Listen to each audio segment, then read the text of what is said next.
How's everybody doing? Good. I want to welcome my mom back from Iowa. So glad she's here. Just in time to hear me preach. So, you don't know what you're known for until you are just kind of meeting someone at Big House and they say to you, "We got the cookies." I'm like, "Yeah, okay, you got the cookies." Okay. "No, we got the cookies when you preached." "Oh, you may not know this, but I often give away cookies." Yes. So, homemade chocolate chip cookies. So it was kind of a shock to me that we got the cookies. And so I don't have cookies today, but I have something else. And we're going to pick someone out of this section. And you have to say, do you love Colonial Williamsburg? Does anybody here love Colonial? Anybody? Okay. Do you love peanuts? Do you love dark chocolate? Yes. Now here's the tough one. Are you a Yankee fan? A Yankee fan? Oh, that didn't sound like Yankee fan to me. Any Yankee fans over here? Okay, over here, any Yankee fans? I saw this hand right here. Come on and get your dark chocolate covered peanuts. Now, us Yankee fans, we don't really celebrate until we win the World Series, but we did have a big victory last night, so but in the meantime, we're thankful for those steps along the way. So let's see what our topic is today. Why and how you should vote. Apparently, I drew the short straw. Thanks, Matt. Why and how you should vote. Why is kind of easy. All good Christians are supposed to vote. We all know that. We'll go a little deeper than that. It'll be interesting. Hope you enjoy it.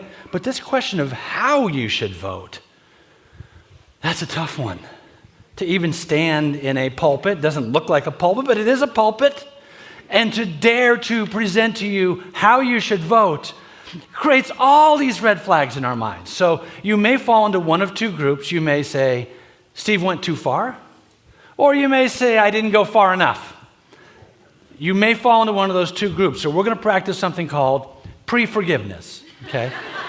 It's actually, I thought I was so cute, I'm going to make up this thing, pre-forgiveness. Of course, I search on Google and there's pre-forgiveness all over. I don't even know if it's biblical, Ian, but people talk about pre-forgiveness. So we're going to pre-forgive me for either going too far or not going far enough. Is that okay with everybody?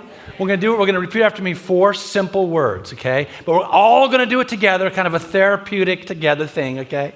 You ready for it? Hey, Steve. It's okay. Doesn't that feel good? I feel better knowing that you've already pre-forgiven me for either going too far or not far enough. Now, if you're someone who likes long outlines, we're going to look at a kind of a visual presentation of a long outline. You can scan that and you can get a really long outline which just has more information than I'll even cover today. So why and how you should vote. But the real rub of that question is, how dare I venture into this realm? It's actually like touching the third rail of preaching. I don't know if you're familiar with that expression. There's an expression, the third rail of politics, talking about the third rail was the electrified rail of a train track. So politicians don't touch the third rail of politics, which is Social Security. No politician will ever say they're cutting Social Security. They will say the other guy is, or the other gal is, but they never actually are. No, defend Social Security. The third rail of preaching is, of course, telling people how they should vote. That's the third rail of preaching. So how dare I? Well, in a way, I've been kind of preparing for this. So about more than a half a life ago, Stacy and I sojourned to Virginia Beach to attend Regent University. Any Regent University students or alums? Let's hear a bunch right here. Current students right here. It's so awesome. Regent University to study in the School of Government. And then I ended up spending most of my professional life kind of helping people get engaged in the cultural and political process. So it's almost kind of like I've prepared for this moment my whole life, which of course reminds me of a Seinfeld episode. Now, the episode we're going to look at, a little clip from it, is the Frogger episode. You may not know the Frogger episode, but here's the situation.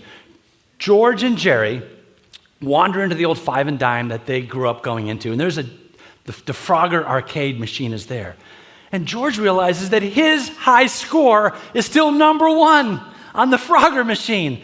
And he decides this is his greatest life accomplishment, that he has to keep the Frogger machine forever that shows his high score. So here's what happens. I'm out! No tape left! Well, come on, George, I'll help you push it across. Wait a minute. This looks familiar. This reminds me of something. I can do this. By yourself? Jerry, I've been preparing for this moment my entire life.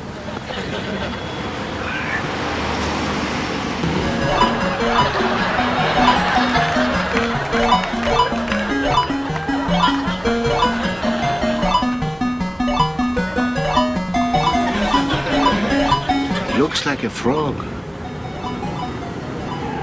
So do you.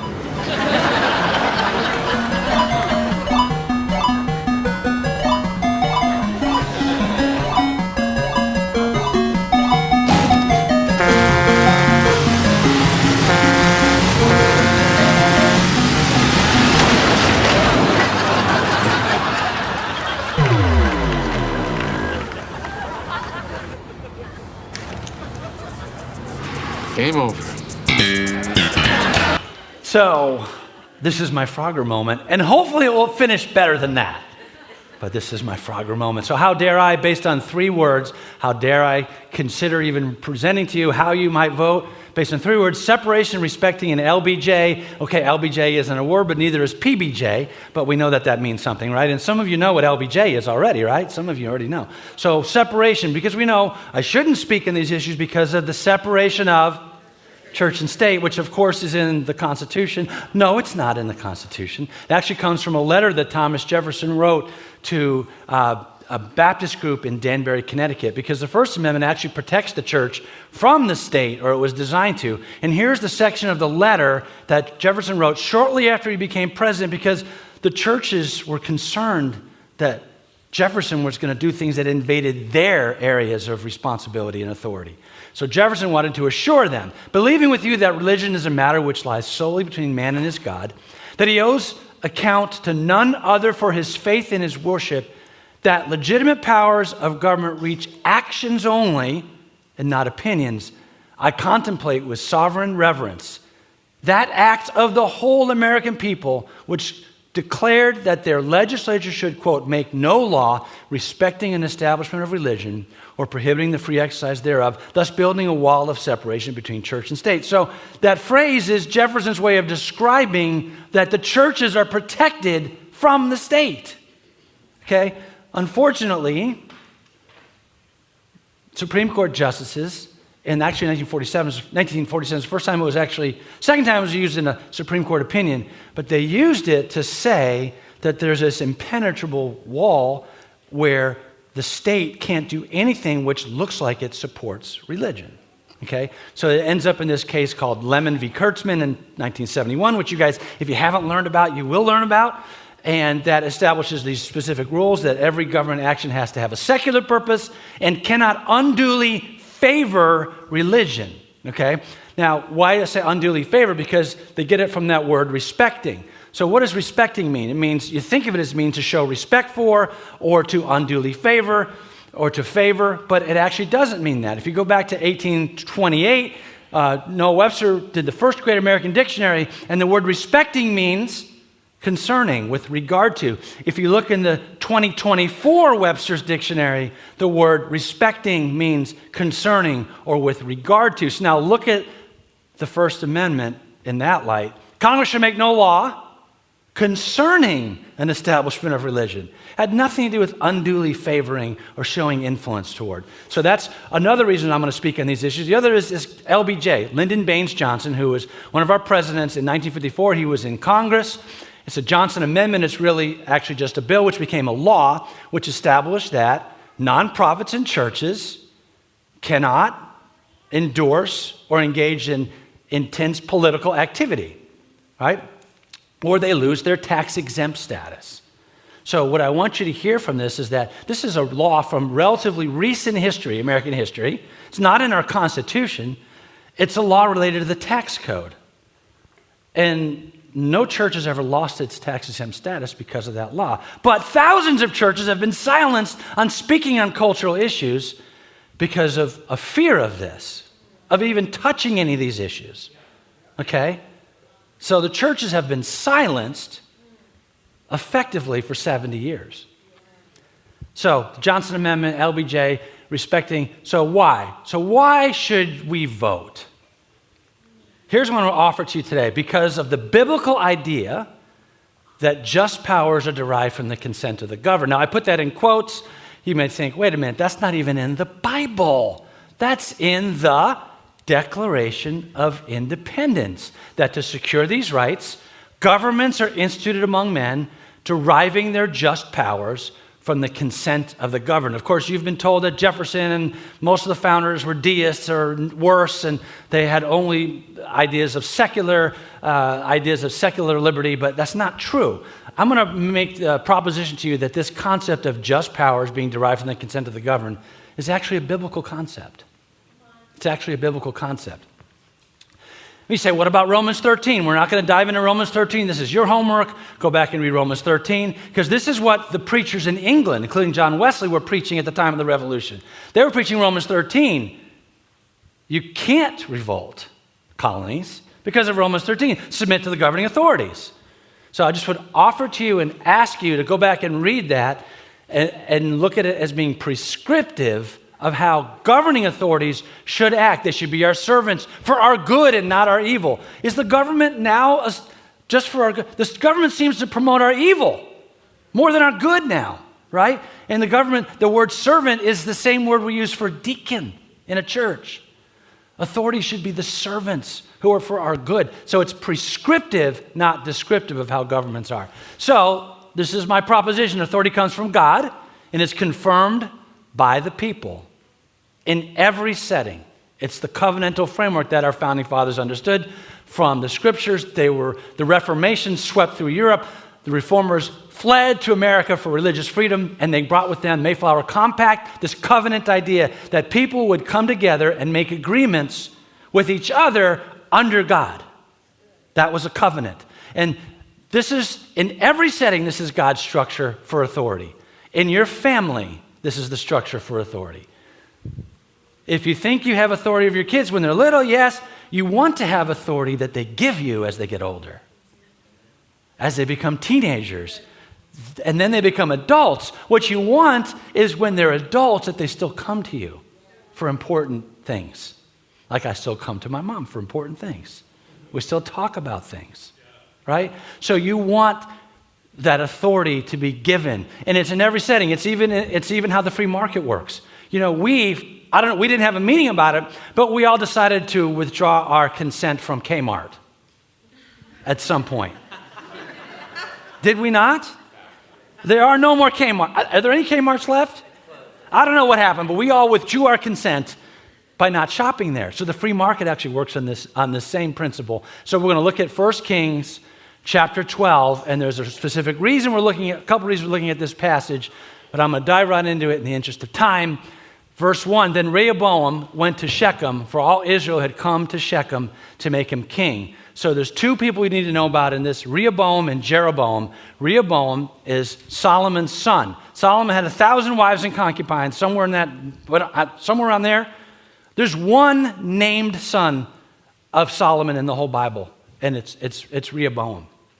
So if you go back to 1 Kings 11, Solomon is having all this intermarrying, and then with that, he's following false gods, right? And God says, it's going to be over for you, buddy. I'm tearing the kingdom apart. So there's this guy, Jeroboam, who's being raised up as a military leader, and a prophet comes to Jeroboam and says, he's going to put the kingdom in your hand, and you're not even the son. You're not one of the sons. He's going to put the kingdom in your hand. I don't understand it. Solomon hears about it, tries to kill Jeroboam. Jeroboam flees to Egypt. Solomon dies. Rehoboam is going to become king. So he goes to Shechem, which is in the northern tribes. He goes straight to Shechem, and for all Israel had come to Shechem to make him king. And this is really important for you to understand. This is the biblical pattern. Saul was confirmed as king by the people. David was confirmed by Judah first, and then 7 years later was confirmed by all the tribes of Israel, came together, and there's a little bit more of that. We'll talk about that later. Solomon was first installed by David, but then he was eventually confirmed by the people. So this is the pattern that the tribes have to come and give their consent to the king. So they come to make him king. Verse 2, now when Jeroboam, the son of Nebat, heard of it, he was living in Egypt. As we just talked about, he was yet in Egypt where he had fled from the presence of King Solomon. Solomon was trying to kill him because of this prophecy and didn't want any threat in his kingdom, right? Then they sent and called him, and Jeroboam and all the assembly of Israel came and spoke to Rehoboam, saying, your father made our yoke hard. Now therefore lighten the hard service of your father and his heavy yoke, which he put on us, and we will serve you. Hard service was mandatory work, and the heavy yoke was taxes. You know, Solomon had a pretty big kingdom, right? It was expensive. Has anyone heard this story repeated in history, modern history maybe? Where the government gets big and expensive? The government was big and expensive, and it was requiring all their labor. Do you know it's a very large percentage of the American workforce is employed by the government? So we're kind of in the same position.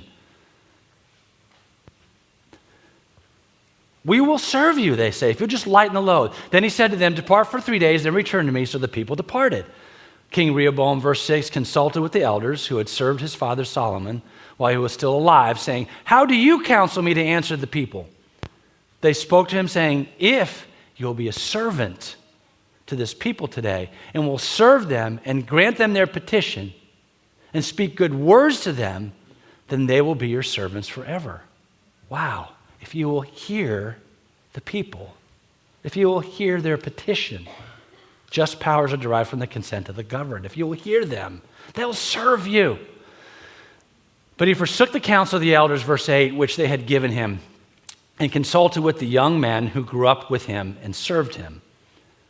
So he said to them, the young men, what counsel do you give that we may answer this people who have spoken to me, saying, lighten the yoke which your fathers put on us? The young men who grew up with him spoke to him, saying, thus you shall say to this people who spoke to you, saying, your fathers made our yoke heavy, now you make it lighter for us. But you shall speak to them, my little finger is thicker than my father's loins. Whereas my father loaded you with a heavy yoke, I will add to your yoke. My father disciplined you with whips, but I will discipline you with scorpions.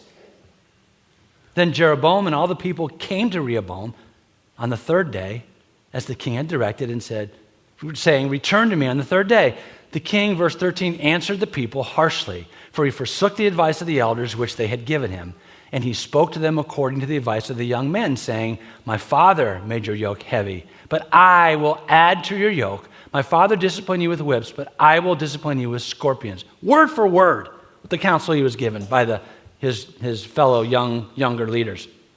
Verse 15, so the king did not listen to the people, for it was a turn of events from the Lord. And this goes back to the prophecy that was given to Jeroboam, that he might establish his word, which the Lord spoke through Ahijah, the Shilonite, to Jeroboam, the son of Nebat. When all Israel saw that the king, this is the key right here, did not listen to them, the people answered the king, saying, what portion do we have in David? We have no inheritance in the son of Jesse. To your tents, O Israel. Now look after your own house, David. So Israel departed to their tents. So to your tents becomes a rally cry of the American Revolution. This passage is one of the most commonly preached passages in the years leading up to 1776, because the preachers were interpreting the events of their day to their congregations. It was the clergy who made the revolution meaningful for most common people.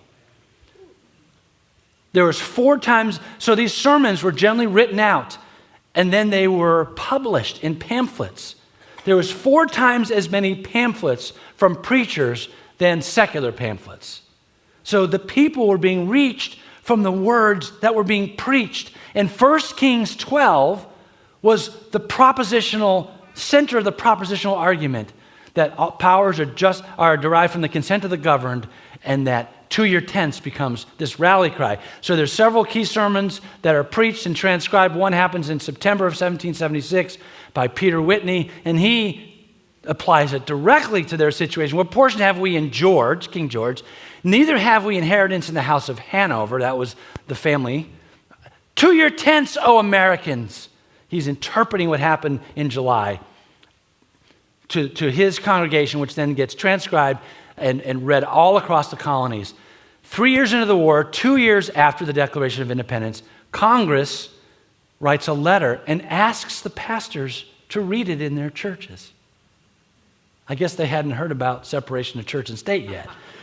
They write a letter because the war is not going well, if you know your history. We're losing most of the battles. And people are discouraged. And a lot of people don't even want to fight the war. They're not sure. And if you're losing a war and you don't think you want to fight it, you're generally not going to want to fight it. But they go back to the churches. They go back to the pastors. They write this letter. Congress writes a letter, says, please read this. Here's a small portion of it. Foiled in their principal design, you must expect to feel the rage of disappointed ambition. Let me interpret that for you. They are saying, of course England is going to strike and try to kill us all. But then the response is, arise then, this phrase, to your tents. They don't have to say 1 Kings 12 says, because everyone knows, to your tents. And gird you for the battle, a letter to Congress. So why should you vote? Because if you don't vote and you don't participate, you're inverting God's authority structure for human governance. You're inverting it. God wants us to come together as people and participate in a covenant under Him with each other. He doesn't want us just to if we just let it go and don't participate, we're actually inverting His structure for human government. There's millions or thousands of ways you can do this. You can participate. I have a short list of some people at Big House who are doing things in this area. 2 serve as local leaders of a national organization that vets and promotes people of faith in civic leadership.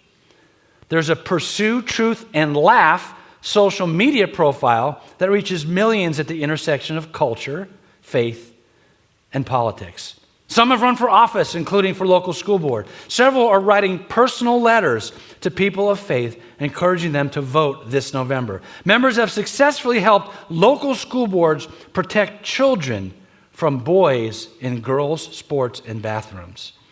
We speak in local churches on the importance of voting. One of our own just published a book, Vote for God, with a fresh perspective on hearing God's voice in the midst of the political noise. Just literally published within the last few weeks. Do you have a heart for frontline ministry? How about volunteering like one of us to serve as a ride-along chaplain for the city's police force? One among us has spearheaded work with the Virginia Voter Integrity nonprofit, and members gather to study biblical principles of citizenship at a Big House small group. There's many ways to get involved. There's many ways to participate. Voting is the tip of the it's just the tip. It's just the very top of what you can do. But if you don't vote and you don't participate, you're actually inverting God's authority structure for human governance. So now the tougher question. That was the easy one. Now for the tougher question. This is the pre-forgiveness part, okay? Yeah. I'm not going to go far enough. I went too far. Something's going to happen here, okay? How should you vote? So let me offer to you a very simple concept that is your responsibility as a follower of Jesus to discern the times in which we live. It's your responsibility, not my responsibility. I'm going to give you some things about how I'm trying to discern the times. It's your responsibility to discern the times. It's every believer's responsibility. There's a passage in 1 Chronicle 12. I'm going to give you a little context to it. I've heard it discussed, generally mentioned. I don't know if I've ever heard it actually preached. I've heard it mentioned a lot. I'm kind of mentioning it here too. Of the sons of Issachar, men who understood the times with knowledge of what Israel should do. Has anyone ever heard anyone talk about that we should be like the sons of Issachar? It's something I've heard many times in these types of settings at the rallies, like the prayer rallies in D.C. and different places, the sons of Issachar. Let me give you the context. We tend to want to over-spiritualize everything in the Bible. And I think, okay, I'm going to discern what Israel's the church. I got to kind of discern no. This is an intensely political statement because what happened was Saul dies, right? Well, before that, Saul's trying to kill David. David flees to the Philistines. Israel's at war with the Philistines. The Philistines kill kill Saul. Did I get that right? The Philistines kill Saul? Help me on that. I think they did. So then Abner, the general, appoints Ishbosheth, who is Saul's son, to be king. He's the only king that's not confirmed by the people. Essentially, they're probably in the middle of war, and he has to have a king. He makes the son king. Ishbosheth lasts 2 years as king. At the same time, David comes back and becomes king of Judah at the same time. So Ishbosheth becomes king of Israel. David becomes king of Judah. Ishbosheth's reign lasts 2 years. Abner is killed by David's general. Ishbosheth is killed. So Saul is killed. Abner's killed. Ishbosheth is killed. It takes 5 years for Israel to come together and make David king. We don't really know. I was talking to Matt about the whole timeline here. It's not exactly clear. But I think it was an intense time of political weighing. Do we follow the house of Saul? Do we follow the house of David, the line of David? And Issachar is instrumental because they understood the times and knew it was time to follow David. So this whole part of 2 Chronicles is all the tribes coming together. Hundreds of thousands come to make David king. But it wasn't like it happened that day. It was a process. So this is a political action that happened that the sons of Issachar were doing. And we tend to want to over-spiritualize it. And we have to think that we live in a physical world with cultural and political realities that we have to weigh as well, right? So how do we discern the times? Let me offer to you, you need to look for the firsts, look for the strange, and consider the stakes. Now, I'm going to give you some firsts, some strange, and some stakes, but you should discern and find your own and look up these things. So what are some of the firsts we've had just in the last few years? This is the first time an actual political outsider won the presidency. This is the first time basic human liberties of freedom of movement and association were suspended nearly universally. It's the first time the way we vote was dramatically modified. The first time a former president was impeached after leaving office.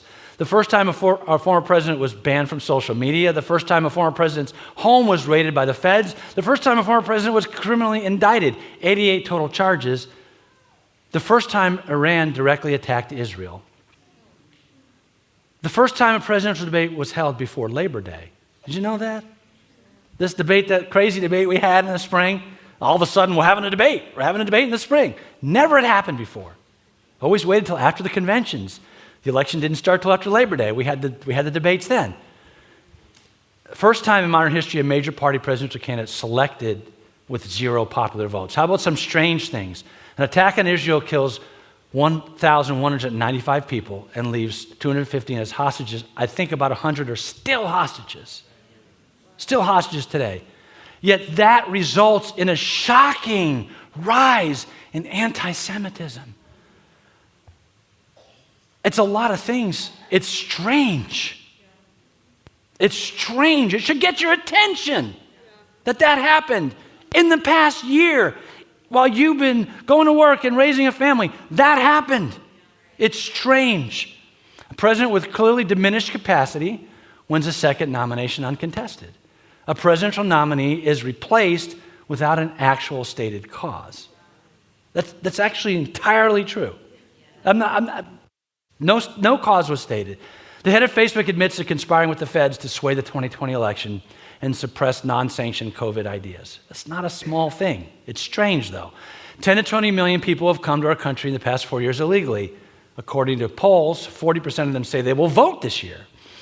It's just strange. A presidential candidate is shot and nearly killed, after which he is called, quote, a genuine danger to American security and, quote, an existential threat by the sitting president and vice president. Just strange. A second assassination attempt is downplayed. Listen to this one. A foreign nation plots a third assassination attempt while that country's leader visits the U.S. Did you know that happened? Maybe you heard that Iran was plotting an assassination attempt. Their president was at the UN when that news broke. It's just strange. 28% of Democrats say America would be better off if Trump had been killed. And here's one that I really want you to pay attention to. 75% of Americans can't see how, quote, a reasonable person would vote for the other party's presidential candidate. Republicans, Democrats, none of us can even imagine that someone would vote for the other candidate. This is bizarre. This is a strange time. One of them is going to win. And we'll probably have more chaos after the election because we're so in this grips of this, we can't even imagine.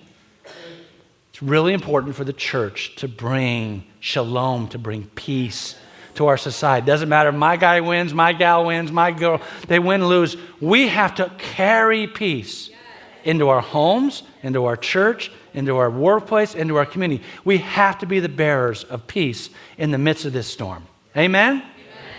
Okay, what else we got? How about just some of the stakes? When does life begin and end? We're still trying to figure that out, apparently. What is human? There's a whole transhuman, search transhuman. It's bizarre what's happening right now with technology, with blending physical technology, but also even like DNA things that are happening that are bizarre. What is gender? Are you okay with boys playing girls' sports, for example? What is family? Who has final say if a minor child wants a sex change? So the real question there is, do parents have any authority over their children? That's the real question we're answering.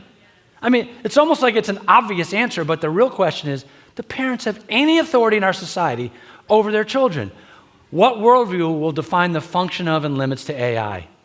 Is it xenophobic for a nation to define its boundaries? Is American culture worth protecting and preferring? Why are Americans so physically sick? Should the U.S. conduct proxy wars? Do you know the difference between equity and equality, opportunity and entitlement? Should the state be in the business of curtailing opposing speech? Are there any ramifications to the federal debt? I don't know. $33 trillion. No one seems to care. All politicians, nobody cares. Do you think our education system is working? What has been the root cause of the crippling inflation? What's causing it? You should be asking these questions. And here's one I really want you to focus on. Is the state the best solution for your family's challenges and our society's problems? It's what can be called statism. So step out of the political debates right now. This is the issue. It's the deification of the state. In some ways, it's the same thing that they faced in 1776, right? We are being trained to look to the state for the answer to everything. We, meaning our society. Statism is an enormous, the background challenge that we're facing. So, like you, I've got groups of friends that I text, and we sent some text back and forth, and it led to this idea of free cheese for all. So here is, I'm a writer. You don't know this, my actual trade is I'm a writer, and I'm almost done. Hang with me for 5 more minutes. I'm actually a writer by trade, so I want to read something written out. Free cheese for all. As if I'm standing before the country, and I have 3 minutes to present this. Is that okay? Free cheese for all, my fellow citizens. Today I stand before you to shed light on a dangerous narrative being spun by those who claim to have our best interests at heart. They promise us free cheese. But what they don't tell us is that this cheese comes with a deadly trap. The cheese is a metaphor, of course, for the enticing promises and so-called benefits of being offered by the statists. But just like a rat in a trap, if we aren't careful, we could find ourselves paying the ultimate price, our freedoms, our dignity, even our very lives. The statists have become quite adept at packaging their agenda in the most appealing of terms. They talk about free healthcare, free education, universal basic income, and endless other freebies that sound so sweet. They want us to believe that the government can provide for all our needs, that we can have everything we want without lifting a finger. But my friends, nothing in life is truly free. Everything comes at a cost, and the cost of these so-called freebies is our liberty. When the government gives you everything, it controls everything. When you depend on someone for your daily bread, you're at their mercy. The statists are not interested in empowering you. They're interested in making you dependent. By creating a society where the government becomes the ultimate provider, they ensure that we are beholden to them. They want to make us like rats in a maze, scurrying for the cheese they place before us, only to find ourselves trapped in the end. This trap is not just about financial dependence. It's about moral and intellectual submission. They want to strip us of our individualism, our drive, our ambition, and replace it with a collective identity that they control. They preach equality, but what they really mean is uniformity, everyone thinking the same, acting the same, and most dangerously, believing the same. They're leading us down a path where dissent is crushed, where personal responsibility is eroded and where the state dictates every aspect of our lives. Let me be clear. Freedom is not easy, and it is not free. It requires hard work, self-discipline, and responsibility. But the reward is the ability to live our lives as we see fit, to make our own decisions, to pursue our own happiness. The statists want to take that from us under the guise of providing free cheese. They want to trick us into trading our freedom for security, our ambition for complacency, and our independence for dependency. So, I ask you, my fellow citizens, will you take the cheese? Will you allow yourselves to be led into a trap from which there is no escape? Or will you stand up and say, no, I will not trade my freedom for the false promise of free cheese? We must be vigilant, we must be wise, and we must reject the seductive lies of the statists before it's too late. Our future, our children's future, depends on it. Now, why did I read that to you? I happen to like what it says, to be honest, but I read it to you because it was created in 7 seconds based on a 21-word prompt in ChatGPT. Exactly what I read. I'm a writer. I can't do that in 7 seconds. I don't know if I can do that in hours. Y'all, we live in a unique time. We have to discern the times. It's going to be hard to tell what's human and what's not human. We need to have a covenantal framework for our lives. As believers, we need to bring that covenantal framework to our families, to our communities, to our government, and say, yes, we are going to come together under God. That's how we're going to do this. This is a famous painting from the First Continental Congress, which happened 250 years ago last month. Nobody mentioned this. The first prayer meeting. It was the second day of this meeting. And they said, we need to pray. They couldn't even agree on who could pray because they all came from different denominations. They finally agreed on Pastor Duche, who was a pastor in Philadelphia. They could listen to him. He comes and he reads out of the Book of Common Prayer, Psalm 35. Go read Psalm 35 and imagine that you were one of those people in that room. It's fascinating. So these 5 here that you can see is Samuel Adams, John Adams, and our own Patrick Henry. The firebrands of the revolution, the ones who ignited the revolution. Next to them is South Carolina governor. I can't remember his name. I did it last time too. And right next to him is George Washington, like the only one not pictured with his eyes closed, as if he can see the battle ahead. Adams writes to his wife, Abigail, about that meeting. It seemed as if heaven had ordained Psalm 35 to be read on that morning. After this, Mr. Duche unexpectedly, almost like they had a big house service break out. Listen to this. This is very unexpected in that environment. They read their prayers. Unexpectedly to everybody, struck out into extemporary prayer, which filled the bosom of every man present. It had an excellent effect upon everybody here. For 10 minutes, he prays from his heart for this new country that's coming. John Adams continues to his wife, it was enough to melt the heart of stone. I saw the tears gush into the eyes of the old, grave Pacific Quakers of Philadelphia. The Quakers were the pacifists. They were the last to want to come to this table. And now they're all gathered, kneeling and weeping before God. A covenant representing their people together under God. Little less than 2 years later, they would gather again in Philadelphia for the signing of the Declaration of Independence. All men are created equal, endowed by the Creator with inalienable rights. Just powers derived from the consent of the governed. They list their grievances and their reasons for leaving, and at the end of it, it says, appealing to the supreme judge of the world for the rectitude of our intentions, with a firm reliance on the protection of divine providence. On that same day, July 4th, Congress did this other very, very important thing. They formed a committee to create the great seal of this new country. They wanted a symbol, and they assigned Benjamin Franklin, Thomas Jefferson, and John Adams to that committee. Benjamin Franklin wanted the image to be the parting of the Red Sea.